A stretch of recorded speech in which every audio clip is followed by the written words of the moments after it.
In this guide video, let me show you how to upgrade to premium on Jio Hotstar. If you have a different plan other than premium and you're trying to now upgrade to a premium account or a premium plan, let me show you how it is done.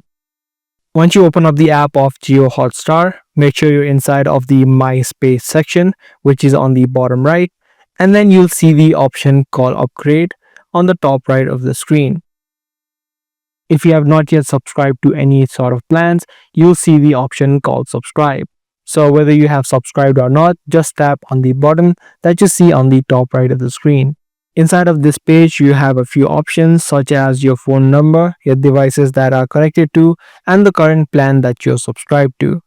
You'll see the option or the button again, which says Upgrade on the top. Just tap on the Upgrade button, and it is going to show you all of the available plans such as mobile, super, and premium.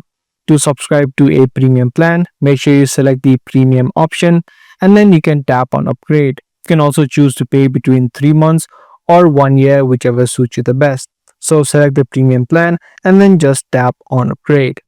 So that's all there is to upgrade to premium on Jio Hotstar. If this guide video was helpful to you, do let us know by giving this video a thumbs up, and also make sure to subscribe to this channel for more future videos just like this.